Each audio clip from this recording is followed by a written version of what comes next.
And welcome back to the Ruby Tuesday. We're talking Disenchantment Season 3 ending and spoilers. This is the place for you to chat about Disenchantment. So don't worry about spoiling it for anybody because this is all spoilers.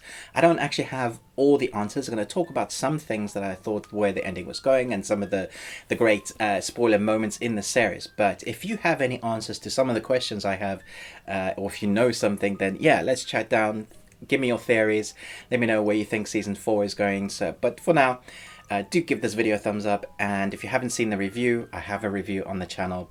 Let's get into it. So the main kind of spoiler talk, I think one of the big plots we should be talking about is whether Bean actually has magic. Okay, so there is this big theory around Dreamland is that there are other cities that want what Dreamland has. Their magic, their power. There is a big power. And so when we get to Steamtown, eventually after all those episodes, we see that the main honcho, the guy from the IT crowd, have you tried turning it on and off again? What? He wants the magic that Bean has in her dreamland. And so he tries to marry her. And she obviously is like, nah, I don't want any of that. I don't know you, blah, blah, blah. And she's like, I don't know what he's talking about. I don't have any magic. And when those robots are attacking, there's this big kind of lightning moment. And the whole city goes off. And you're like, whoa. But they don't really talk about it from that moment. There's, I think, one dialogue line. When they go to the pigs, the prince that is the pig, we have that kind of doppelganger moment where he becomes the prince. We have two princes and they go back to his kingdom. We found out that the king and queen there as well also want what Dreamland has, the power. When we eventually get, I think it's episode 10 of season 3, so we're right there now.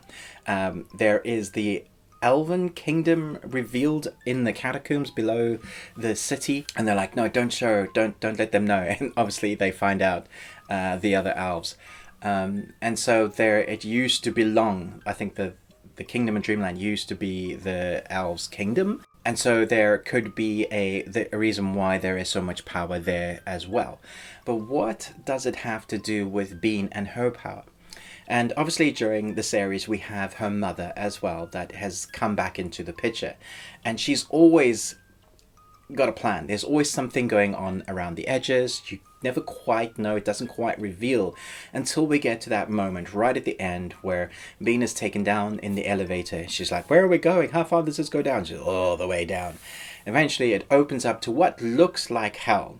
And then we have a figure who I think most people will guess going, oh, is her mom like made a deal with the devil to the hand in marriage for more power or something? Or the hand in marriage, does the devil want what Bean's got? Does Bean have all that magical power? Or is the figure that is in dark in hell somebody else? And I was wondering if Bean's mom had made a deal with the Steamtown leader. Some of these feelings. I see. And he's there for some reason. That doesn't quite work. So there is something magical going on. It could be a magical elf that has been banished down below. And then, of course, we have Lucy, who during that descent gets decapitated. And Bean is holding Lucy's head. And you're like, no, not Lucy. I think I felt more sad for Lucy than I did for Alpho when Alpho died and he went to heaven. And obviously we have that recurring theme. Now Lucy is in heaven and he screams, no, because that, you know, he's like, I don't want to be here. That's why am I here? He's done enough. He's obviously been, his character has showed enough remorse or is changing somewhat enough to get him to heaven. And I would say that is correct. You've seen little changes with the character of Lucy where he normally has these giant monologues of him being evil or pretending that he's totally evil, and he just laughs and giggles at somebody's pain or somebody's death or torture, or his friends, you know, Alpha are going through some torturous moments which he loves. But then he ends up helping a lot. We see it when he's left to the wayside a bit in this series to fend for the king and act as the king's cat, and then we have him swap the cat, and later we find out that he's jealous but he wants to help the king again. In that moment, there's moments like that where you're like, oh, okay, character growth. He's not just a demon, he is actually developing maybe human or just good emotions, about caring about others more than himself. And I guess that's the reason why he's ended up in heaven, which I think is very interesting. So then we have Alpho, who is also being kidnapped or taken by the ogres. And I think they want us to think that they're going to kill him, but I also think that Alpho might have something to do with you defeat the main ogre and then you become their leader. I think we're going to see the return of Alpha as like leader of the ogre, the ogre clan or the ogre city. Maybe he might come back married, because Alpha is this character that seems to fall in love heavily with everything. You know, he fell in love with the fortune teller that was just ahead, but then wasn't just ahead, and then he fell in love with the boat. Like his rebound love was a boat who sunk. And he's probably going to fall in love with an ogre, become king, and come back with an army just in time to save the day. We obviously have the wizard that's returned the green smoke, and they're trying to put the book together. There's this whole curse on Bean's family, and so there's that going around in the background as well. All these little moving parts.